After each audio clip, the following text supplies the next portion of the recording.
रोहतक में बाढ़ग्रस्त इलाकों का नेता विपक्ष ने दौरा किया है। खुली कार में नजर आए हैं भूपेंद्र सिंह हुड्डा। इलाके के लोगों से उनका हालचाल जाना है और नेता विपक्ष हैं भूपेंद्र सिंह हुड्डा। उन्होंने दौरा करने के दौरान लोगों से बातचीत की और स्थिति का जायजा लेने की कोशिश की है कि उन्हें किस प्रकार की दिक्कतों का सामना करना पड़ रहा है, कैसे जो राहत बचाव कार्य और साथ ही जो आर्थिक सहायता लोगों को दी जा रही है उस पर कैसे तेजी लाई जाए।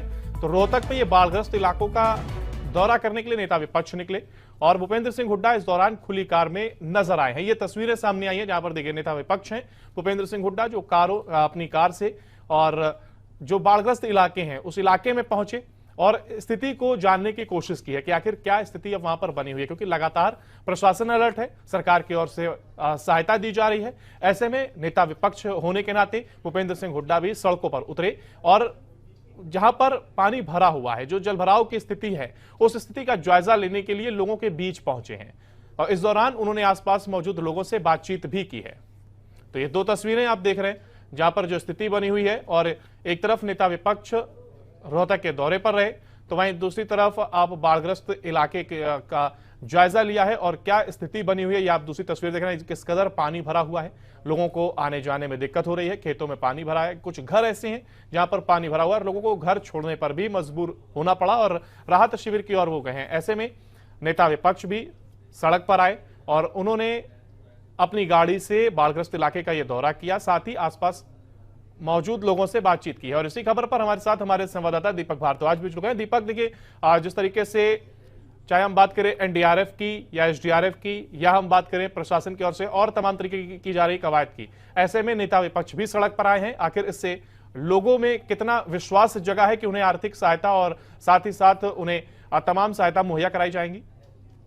जी बिल्कुल, देखिए भूपेंद्र सिंह हुड्डा का आज का दौरा था और क्योंकि रोहतक जिले में भी बहुत सी ऐसी जगह हैं जहां पर जल भराव की स्थिति बनी हुई है। हालांकि ये बाढ़ग्रस्त एरिया नहीं है, लेकिन रोहतक शहर में बरसात होते ही पानी भर जाता है और खेतों में भी जो है काफी पानी भरा हुआ है। और तो उसी वजह से भूपेंद्र सिंह हुड्डा आज दौरा करने के लिए पहुंचे। तो निश्चित तौर पर भूपेंद्र सिंह हुड्डा पूर्व मुख्यमंत्री रहे हैं और प्रतिपक्ष नेता हैं हरियाणा में, तो लोगों के अंदर विश्वास तो होता ही है। और भूपेंद्र सिंह हुड्डा ने पहले ही मांग कर रखी है कि जो बाढ़ग्रस्त क्षेत्र है उनमें 40,000 रुपए प्रति एकड़ की मुआवजा तुरंत हरियाणा सरकार घोषित करे। तो कहीं ना कहीं कह सकते हैं कि चाहे भले ही ये राजनीति के चलते हो रहा हो, लेकिन लोगों में विश्वास बढ़ता है और लोगों को ये उम्मीद होती है कि विपक्ष उनके साथ खड़ा है तो कहीं ना कहीं उनकी आवाज सरकार तक पहुंचेगी और जो नुकसान उन्हें हो रहा है वो नुकसान की भरपाई होगी। और व्यवस्थाओं की भी पोल भूपेंद्र सिंह हुड्डा ने खोली है। उन्होंने बोला है कि अगर सरकार समय रहते बाढ़ से संबंधित या पानी की निकासी की जो दिक्कतें हैं उनको दुरुस्त कर लेती तो शायद प्रदेश में ऐसी स्थिति देखने को ना मिलती। तो कहीं ना कहीं व्यवस्थाओं को लेकर भी सवाल उठा रहे हैं। वहीं दीपक, देखिए जो इलाका है ये बाढ़ग्रस्त इलाका नहीं है, तो ऐसे में जल भराव की स्थिति आखिर उत्पन्न क्यों हुई है? क्या कुछ समस्या सामने आई जिसके चलते जो तस्वीरों में दिख रहा है कि यहाँ पानी का जो जल जमा हुआ है, इसकी वजह क्या रही? जी देखिए, अगर शहर की बात करूं तो शहर में जो ड्रेनेज सिस्टम है वो ड्रेनेज सिस्टम हमेशा मानसून में फेल होता है और स्थिति चाहे थोड़ी सी भी बरसात क्यों ना हो, पानी इकट्ठा हो जाता है तो ड्रेनेज सिस्टम पर सवाल उठता है। और ड्रेनेज सिस्टम पर हालांकि करोड़ों रुपए की सफाई करने की बात भी की जाती है, लेकिन उन्हीं व्यवस्थाओं में कमियों के चलते इस तरह की घटनाएं होती है। और जहां तक खेतों की बात है तो वहां भी ड्रेनेज सिस्टम की प्रॉब्लम है। जो छोटे छोटे बरसाती नाले जो इन खेतों से पानी की निकासी करते हैं उनकी ढंग से सफाई नहीं हो पाती। इस वजह से ये दिक्कतें पैदा होती हैं और किसानों को तो बहुत नुकसान होता है, क्योंकि अभी धान की फसल की रुपाई हुई है। अगर धान की फसल की रुपाई की शुरुआत है, अगर ऐसे में खेत में 1.5 से 2 फीट पानी होगा और वो 1.5 से 2 फीट पानी अगर एक हफ्ते तक खड़ा रह जाता है तो उनकी फसल बिल्कुल बर्बाद हो जाएगी। तो कहीं ना कहीं कह सकते हैं कि व्यवस्थाओं में कमी की वजह से इस तरह की दिक्कतें आती हैं। बिल्कुल ऐसा माना जा रहा है कि देखिए पहले जल जमाव, इसके बाद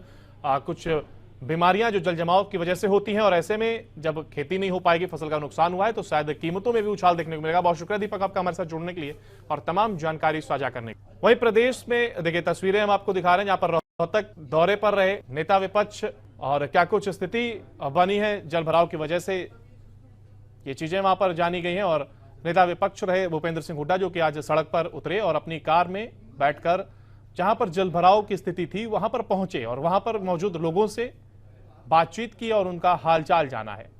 खुली कार में इस दौरान भूपेंद्र सिंह हुड्डा नजर आए और प्रशासन लगातार मदद मुहैया करा रहा है और स्थिति का जायजा लेने के लिए नेता विपक्ष भी मौके पर पहुंचे और वहां पर लोगों से बातचीत की कि आखिर उन्हें और कौन कौन सी समस्याएं हैं जो उनके सामने आ रही हैं और जिन समस्याओं से उन्हें दो चार होना पड़ रहा है। हालांकि दूसरी तस्वीर में आप देख पा रहे हैं किस तरीके की स्थिति पानी बरसने की वजह से वहां पर बनी हुई है।